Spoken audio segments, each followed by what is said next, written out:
Shalom, shalom. Estamos continuando lo que es lo que habíamos hablado acerca de la alianza entre lo que es la alianza entre Esaú e Ismael en los días finales. En este video, que es el segundo video, sobre las fuentes de las alianzas entre Ismael y Esaú. Vamos a ver lo que es las fuentes de la alianza entre Ismael y Esaú. Es muy importante que la regla en cuanto a la historia del pueblo judío, que las obras de nuestros antepasados eran señales para sus descendientes. Es decir, que los eslabones y los patrones que fueron creados en el principio de la historia judía, la historia de Ismael, que es un paralelo de nuestra propia historia, también a aquellos que tomarán lugar en lo que es en los días finales. Puede todo ser discernido en las acciones de nuestros ancestros y los ancestros de la nación ismaelita. Ismael era el hijo de Abraham, Esaú era el hijo de Isaac, y en el principio de sus caminos Esaú, como también su tío Ismael, se unieron sus destinos juntos. Es decir, que Esaú se fue a Ismael y tomó a Mahalas, que era la hija de Ismael, hijo de Abraham, hermana de Nebaiot, la esposa, que tomó como esposa, además de las otras esposas que tenía Esaú. Eso lo vas a encontrar en Génesis 28:9 o Bereshit 28:9. Ismael y Esaú se juntaron juntos en una unión donde Esaú se casó con la hija de Ismael. Ahora, ¿cómo puede que esta conexión nos lleva a lo que es el desarrollo de gran ordificante en los días que se va a desarrollar en los días finales? A través de las generaciones, la nación de Israel había tenido dos luchas. Uno ha sido con Ismael y la otra con Esaú. Ambos, Ismael como también Esaú, reclaman lo que es un pacto divino que fue hecho con ellos. Ismael clama, por ejemplo, de que el pacto fue hecho entre Dios y sí mismo por causa de que él y no Isaac fue el tema de la Akedah, un episodio que aparece en el Tenaj, y esto claramente declara el reclamo dentro del Corán de los musulmanes. Sin embargo, el mundo cristiano dice que no, y reemplaza lo que es esto a lo que es el legítimo heredor, que es Isaac. Ahora, Esaú también argumenta algo similar a la de Ismael. Dice que Dios había hecho un pacto eterno con Israel cuando los judíos rechazaron a su Mesías, y que un nuevo pacto, para así decirlo, fue creado entre Esaú y Dios. Desde ese tiempo en adelante, él abandonó la nación judía. Sabemos esto como el concepto del reemplazamiento del pueblo judío, el pueblo escogido, por la iglesia. Este asunto está al corazón de esta gran lucha que existe. Y mientras que Israel contienda con uno y otro separadamente, las oportunidades de su sobrevivencia son buenas. Pero como hemos visto en nuestros antepasados, que fue Ismael, que fue quien fue echado afuera por Abraham de su casa, y Isaac llegó a ser el heredor y el sucesor. Ahora, así fue también con Esaú, que después de una gran lucha, Jacob tomó ambos el derecho de nacimiento como ser el primogénito. Estas dos bendiciones lo tomó Isaac y las bendiciones cayeron sobre Isaac. Por lo tanto, cuando Esaú y Ismael se juntaron a través del matrimonio, Jacob inmediatamente se fue de la tierra de Israel para Harán, como nos menciona en Bereshit 28:10 o Génesis 28:10. ¿Y por qué fue Jacob asustado? Esaú logró amasar un gran nivel de mérito, y esto a su crédito, que pudo cumplir la misvá para poder vivir en la tierra de Israel, la misvá de honrar a los padres de uno, que es un misvá muy grande. Honra a tu padre y tu madre para que tus días se alarguen. En ambos excedieron, incluyendo Ismael, en la cual no está sin méritos. Él tuvo fe y tuvo lo que es el pacto de la circuncisión y la hospitalidad a su crédito, y este mérito hasta el día de hoy son muy difíciles de contrarrestar y sobrepasar.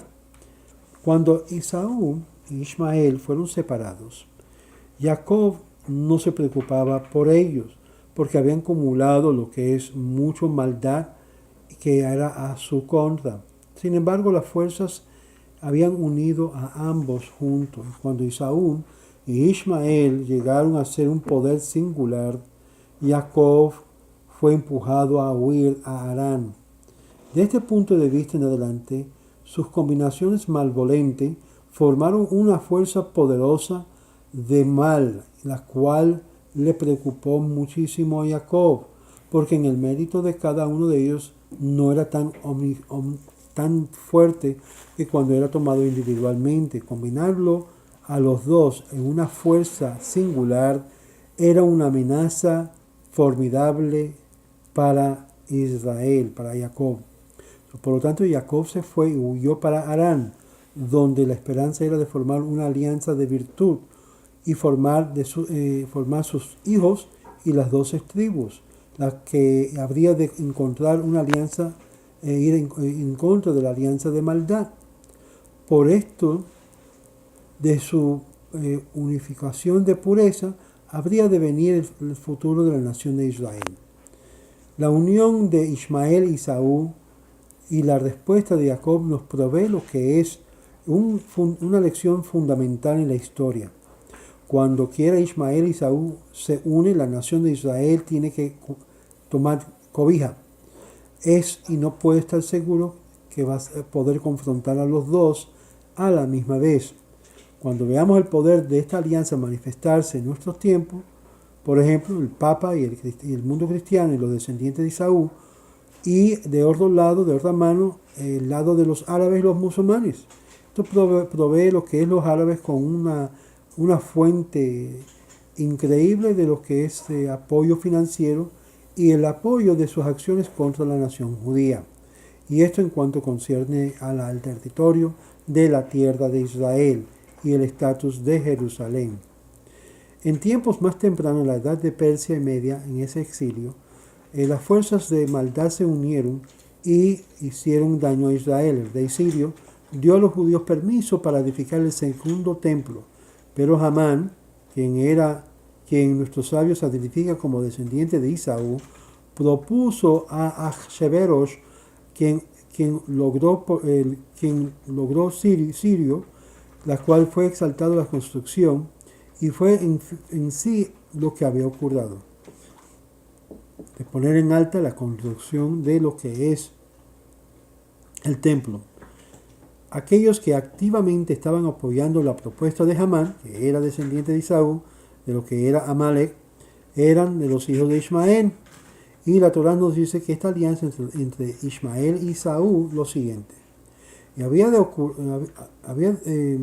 ocurrió que cuando Sanbalat y Tobías y los árabes y los amonitas y los ashdoditas escucharon las paredes de Jerusalén fueron enmendadas, que ellos hicieron y que habían corregido lo que eran las brechas que habían comenzado a sellarlo, se enfurecieron todos ellos. Y todos ellos se juntaron y se unieron para venir a batalla en Jerusalén y para arruinar la destrucción sobre ella. Nos dice en Nehemías 4, verso 1 al 2. El rey David, en el exilio de Babilonia, había dicho: por los ríos de Babilonia, ahí nos sentamos y lamentamos cuando recordamos a Sion. Salmo 137. 6 versículos después, David nos dice que Edom o Esaú lo que hizo a la nación de Israel. Recuerda, oh Eterno, los hijos de Edom, en el día de Jerusalén, aquellos que habían dicho: destruid, traerlo abajo a sus fundaciones. ¿Cómo podemos explicar la mención de Esaú en el Salmo cuando trata totalmente con el exilio de Babilonia? Esto fue durante el reino de los babilonios que destruyeron el santo templo. Pero el reino de Roma fue más allá que esto. Aún ellos quisieron desraizar las fundaciones, los fundamentos de que la cual fue edificada la casa. Esto declara claramente el versículo: destruye, destruye, tráelo todo abajo a sus fundamentos. El reino de Edom en sí desenraizó hasta las tierras del lugar santo, santísimo, y preparó la tierra para los hijos de Ismael, para que ellos pudieran edificar lo que es el dom de la roca, el dom de la mezquita, que está todavía presente. A este punto tenemos que hacernos preguntar y hacernos entender que esto fue todo hecho con el fin de que el pueblo judío nunca más estaría presente en ese mismo lugar. El objetivo de ellos era obvio, y el objetivo era para ser claro de que el punto inicial era de destruir lo que era el centro del pueblo judío. Vamos a continuar con esto de lo que es cómo fue el desarrollo y lo que es la alianza que fue hecho entre Ismael y Esaú y cómo se desarrolló esa alianza, porque lo estamos viendo suceder en nuestra vida. Regresaré con otros videos continuando con este video o este tema.